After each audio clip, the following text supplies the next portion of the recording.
Welcome along to Outdoor Gear Chat. This is episode 4, Slip into Something Silky. Hello, Cathy. All right. Hello. Look at you Hi, Wayne. chuckling to yourself already. So do introductions. So this is Cathy. Who are you? I am Cathy Casey, and I am the co-owner and director of the Joe Brown Shops and the Climbers Shop in Ambleside. And I am Wayne Singleton. I am serial charity adventurer. Definitely. And now audiobook host as well as podcast host after this weekend. So yeah, coming soon. Oh my goodness. How Park Run changed our lives is on audiobook wow. very soon. So we just recorded that for the RNIB to raise some pennies for them, seeing as they've been not able to earn any pennies recently. So that's been great fun. Oh my goodness me, a difficult weekend recording, but anyway, that's another note. So slip into something silky is we're talking about sleeping bags as our starting point, aren't we? So have you got a sleeping bag horror story to kick us off, or shall I start with one? He says expectantly. Sleeping bag horror stories. Yeah, actually, it's the lack of sleeping bag horror story, because in my infinite wisdom, on my first mountain marathon, I thought, I don't need to carry a sleeping bag. I'll just take a sleeping bag liner. And I was a student at the time, so I had a fleecy sleeping bag liner. I think I had like 3/4. I chopped one of those foam mats down to 3/4 length, and then I spent my night wrapped up in an orange plastic bivy bag, buried in some heather somewhere. So in the Peak District. So whenever I actually wanted to breathe, because of course it was raining all night, I had to unfurl my plastic bivy bag and take some breaths before all the mozzies come in. Oh, no way. Of course, my feet were absolutely Baltic because they weren't on any form of insulation. My hips were freezing cold, so I really didn't get a lot of sleep there. I think I got up at 5 o'clock, and my mate in her plastic orange bivy bag was actually getting some sleep, but I think I kicked her awake and said, "Come on, let's go." Yeah, let's get moving. What are we having for breakfast? Yeah.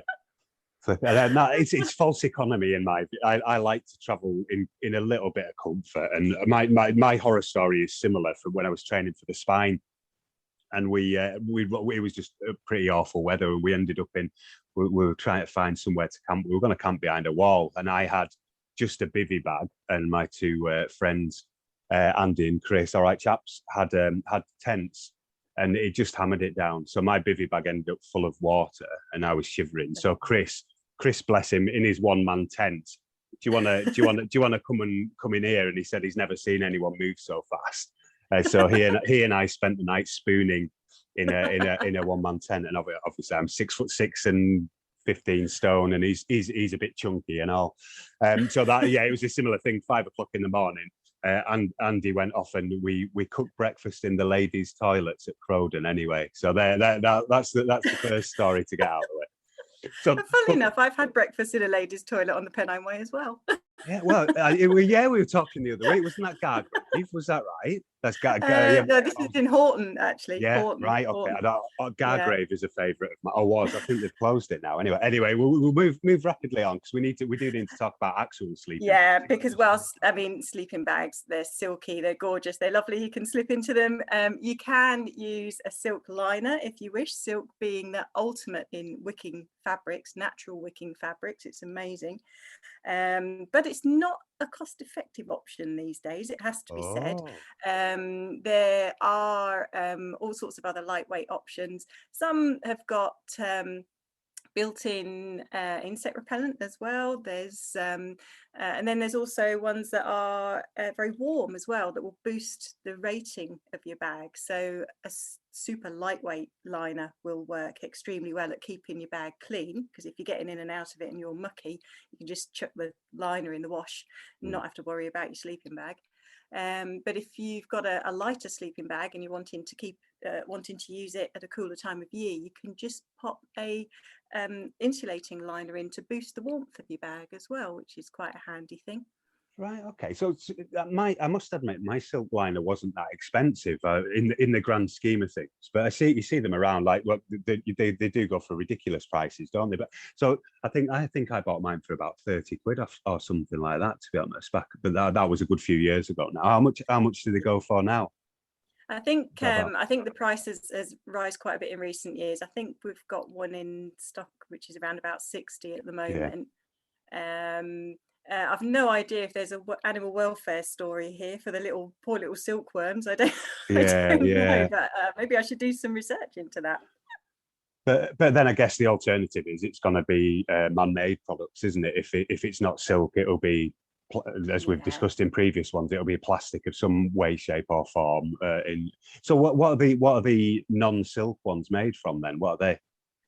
A lot of them will be, as you say, there'll be polymers, so there'll be petrochemical based, so there'll be nylons and there'll be polyesters, and whether they're insulating, like a fleecy line. There's all manner of different ones, but the key, of course, is making sure that you've got enough room inside your sleeping bag to fit a liner, should you wish, because they're all cut very differently and for different reasons. And actually the fit of your sleeping bag is critical to how warm it's going to keep you as well, because if your sleeping bag is too small and you are pushing against the insides of it, you'll restrict the insulation, so you'll end up with cold elbows, you'll end up with a cold bum, or cold heads and feet if you're too long for it as well. We sell sleeping bags in short, regular, long and extra long, no less. That's going on my list of kit that I need now, is the extra long. And although I've got mine is a mountain equipment 0XL, I think, something like that, which was what I think was one of the first on the market, which was a bit longer, but still for me is probably like 2 inches too short at the bottom. I'm like, I am popping out the top and my feet are all squashed in the bottom. And that I'd never appreciated that before, actually. Is that you are just squashing down all the down, I guess, aren't you, or the insulation? And it works both ways, because if your sleeping bag is too big, you've got tons of air in your sleeping bag that your body's going to work hard to warm up overnight, and every time you turn over, if there's gaping holes, all of that lovely warm air will just get squished out, so your body's got to sort of work hard to warm it up again. So you don't want one that's too big either, unless of course you're on an expedition and you know that you're going to be wearing extra clothing, but generally speaking, the fit of the sleeping bag is really important. And I actually spent about 20 years with a fantastic down sleeping bag, but I just thought that kind of waking in the middle of the night while I'm camping was a fairly normal thing. And then our RAB rep, lovely guy Steve, he was telling me that the women's sleeping bags are really good, I should really try one. And I'm like, well, this, I've got nothing wrong with my old one, I'll just carry on using that, which was a regular sized generic sleeping bag. And he kept on, and I was off on a trip to the Himalayas, and he said, just try this, just for me. Try this, humor me. Yeah. And I said, it's a women's one, it's going to be too short. And he said, what's your height?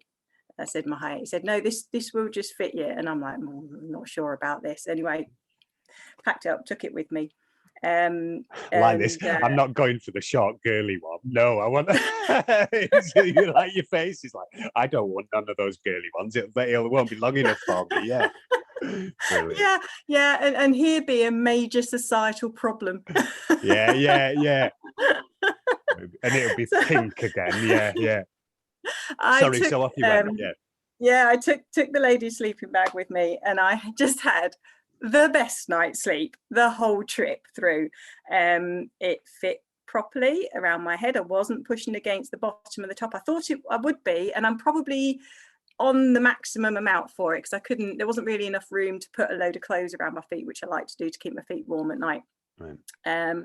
But actually, once I was in, and once I'd done the sleeping bag up properly around my head, done all of the internal baffles up around my neck, I was absolutely toasty. And the best news was that with the added down that they put in the female models around the bottom, because we carry more fat there, therefore we cool more quickly there, believe it or not.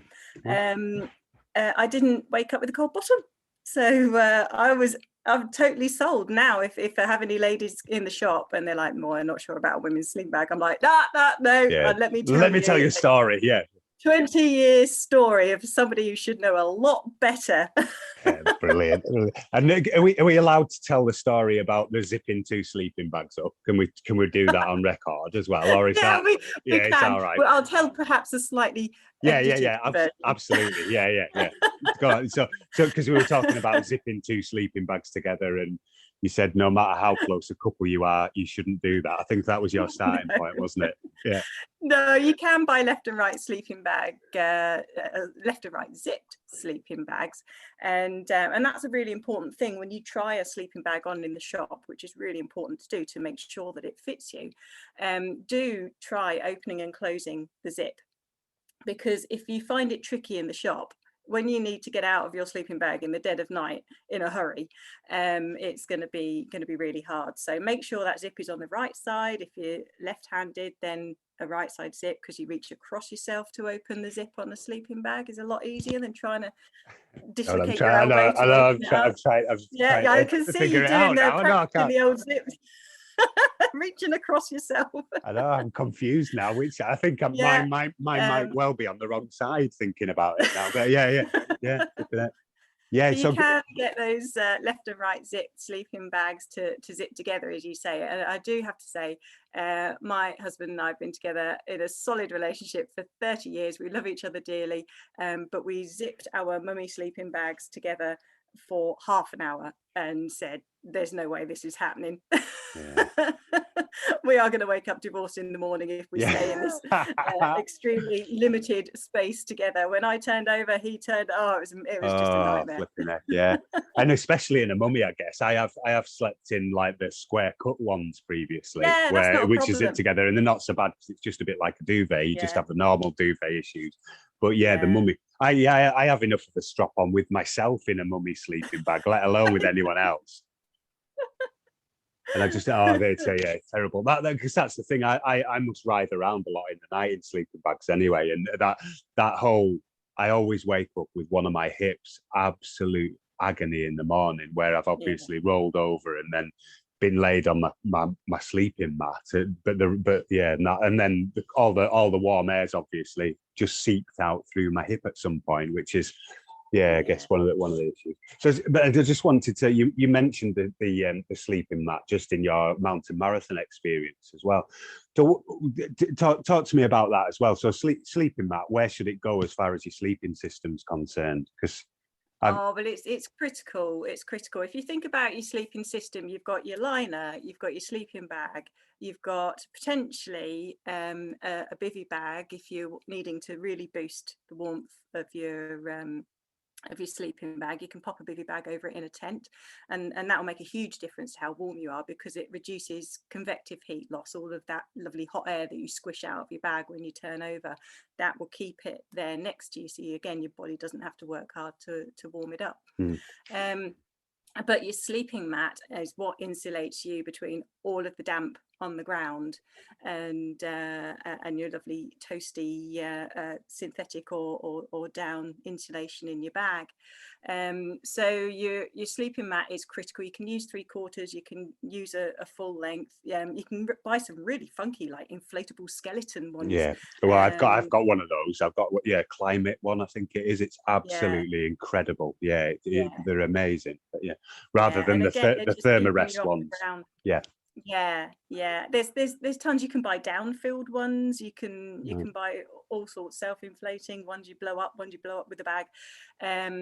It's another area for another podcast. Entirely. Well, I know I was going to suggest that as well. Is that actually But basically, you need a decent insulator underneath you, because effectively you can sleep on snow with the right mat underneath you and have a comfortable night. Yeah, and then back to, yeah, you've mentioned a couple of times now about down as well, and there's obvious all sorts of controversy around with regards to down and how that's farmed, I guess is the right expression, I think, isn't it? And the different types. So talk, let's have a chat about down. So what are the different types?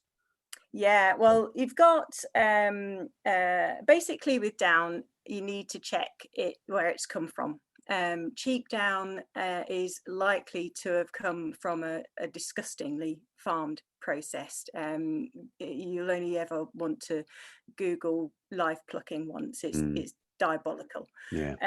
If you use down from the Responsible Down organisation, or Responsible Down Standard, sorry, that is very definitely from normally from it's a byproduct of the food industry, actually. So the animal has already been killed for the food industry. The down is a byproduct to save it going into landfill. It gets used to keep us warm, which is great solution.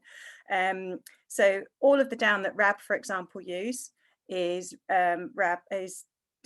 International Down Standard approved.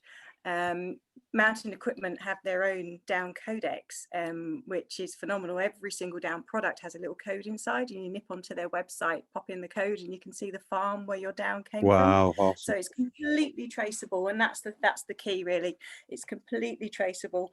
All RAB down, all Mountain Equipment down is has come from a sustainable resource, and animal welfare is allowed for. But sometimes, like RAB, treat their down so it's hydrophobic. Mountain Equipment prefer not to. There's pros and cons for both, but basically you can tell what quality of down you're getting by the fill power, and the higher the number of the fill power, the better the quality of the down is. And what that means is you need less down for the warmth, basically. So you're getting a lighter, more compactable product. Often older bird, essentially. Often high quality down comes off of guard geese that are there guarding the geese on the farms, rather than the birds that are killed very early in their life cycle for food. Sorry, I know it shouldn't. That's just really tickled me. Like guard geese, they've got a little cap and everything. They've got a separate uniform. Aviator shades. Yeah, exactly. Yeah, looking at maybe a cigar or a cigarillo or something like that. But yeah, so that was one of the questions. Was down traditionally tends to be from goose, but is there also duck down? Goose down well? is a higher quality. Right. Yeah, goose down basically has more fronds. I'm doing wiggly. That was brilliant. Yeah, inappropriate for a podcast. Brilliant visually. Yeah, I know. Come into the shop. It makes so much more sense. Yes, goose down has more fronds than duck down. And for that reason is much more intuitive, and it's a better quality product, if you like. We talk about down rather than feather, because feather is one sort of small curve of product, or insulating product, if you want. Down is basically a cluster of little fronds, and that's much more efficient at trapping air that can then be used to insulate you, warmed up and insulate you. Yeah, right. And then I guess I'm going on from that, synthetic down is a bit of a misnomer, because it's not down at all. It's just our man-made version of the same stuff, isn't it? But again, we come back to it's plastic or petrochemicals. It's got its place. Absolutely. Synthetic sleeping bags are great for folks who can't use down because of allergies.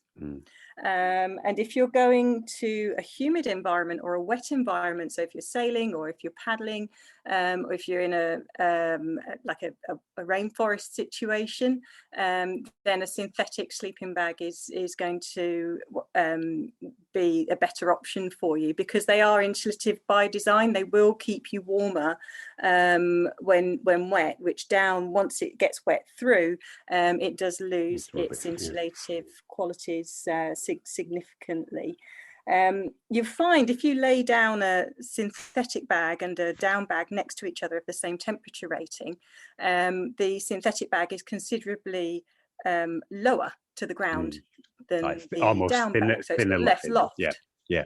Yeah, so it's got less loft, and you think, oh, that won't keep me quite as warm, but actually, because of the way that it's cut, because of the way that it's built around the body, because it insulates so differently, that's why. And with modern synthetic fibers, some of them are made in the traditional sheet form, some of them are blown in like a featherless down, basically, if you like.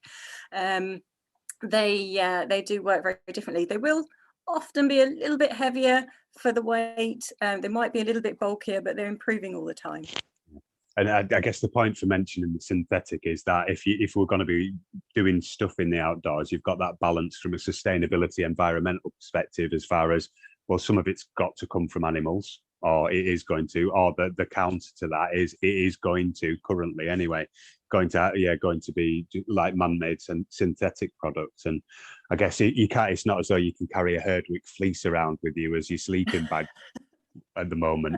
He says, there's a business idea. No, but yeah, it's going to be a bit heavy, isn't it? In comparison to, it's not going to be very lightweight. And yeah, you mentioned fill as well. So the fill rating is literally the amount of feather, for want of a better phrase, or down that's getting stuffed into a particular area. Is that a layman's explanation?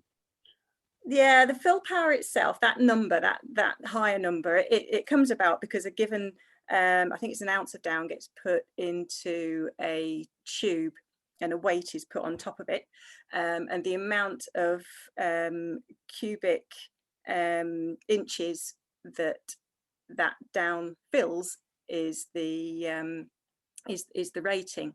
So the higher the number, the better the quality of the down, but you do need to look at the amount of down in an item, either a garment or a sleeping bag, to get an idea of how warm that's going to keep you. So it's two things: it's your fill power and it's the quantity of the down that's in there as well. Right. So you could find a lower fill power sleeping bag has more down in it, and that is probably going to keep you warmer. But sorry, I can see you looking at my face. Sorry, I'm just saying, it's just really I'm finding that difficult to process. Yeah, exactly. Yeah, it is. That is it. Yeah, it is. Hang on a minute, what does that mean? Sorry. Yeah. It's more science. It's more science. It is confusing, but it is a lot easier to understand when you have the sleeping bags in front of you to look at. Absolutely. That is. Yeah, that's it, isn't it? And then the other thing I've just got. Yeah, there was another bit that I picked up on before as well, was hydrophobic. Was the hydrophobic down element, and really, it is as the word describes. It's just scared of water. For what and the down's treated so that it repels water rather than absorbing it and clumping up, which happens with down, doesn't it? Yeah, which is a bizarre concept, really, because if you look at little ducklings and geese and ducks out on the water, and especially the ducklings when they're covered in fluffy down, you think, well, they're not getting wet. Surely feathers are naturally water repellent. And yes, they are. It's just the naturally water repellent feather is quite dirty. It's covered in oils, and it rots quite quickly. Okay. So for feathers to be used by humans, we wash them and process them to strip off all of those oils, and then we replace them with man-made oils. In Rad's case, a wax-based. And it makes they're nowhere near as effective as a feather on an animal, unprocessed. But what it does mean is, if you've got some hydrophobic down and your bag does get a little bit wet, it will just reduce the likelihood of that down bag wetting out as quickly as a non-hydrophobically treated feather.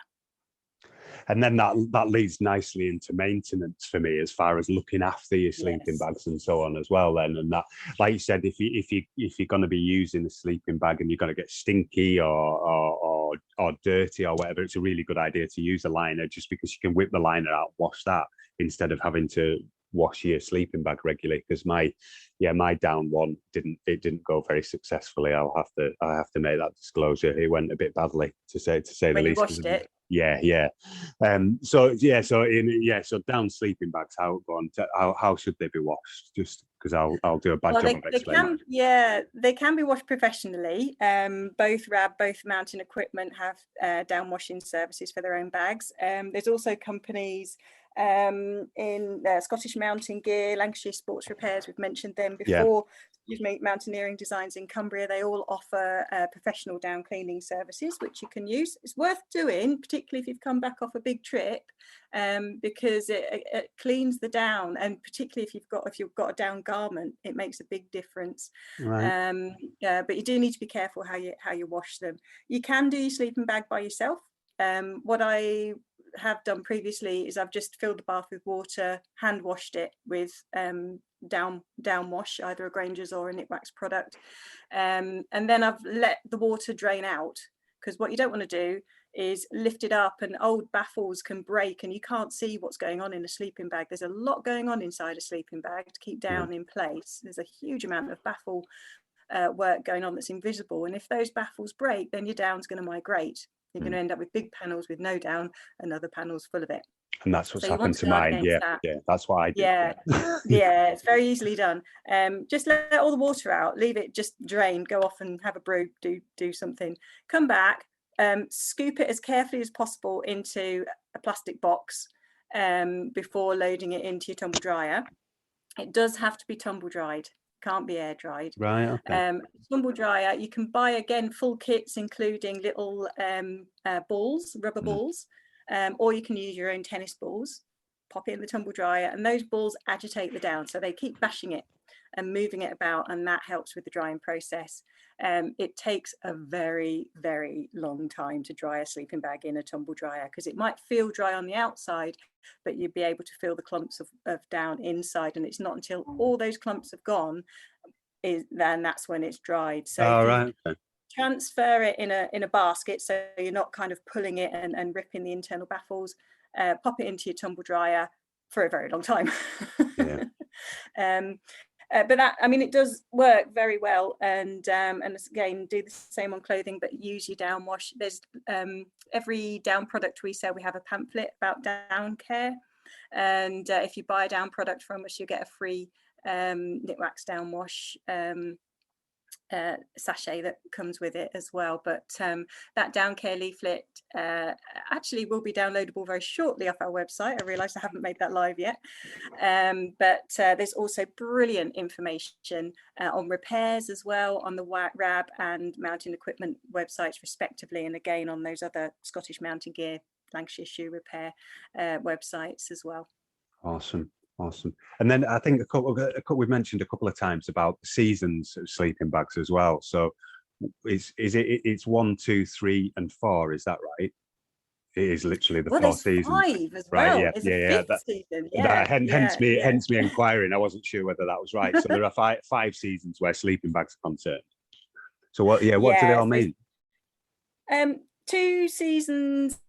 One season is very much your extremely warm evening, just need a covering kind of sleeping bag.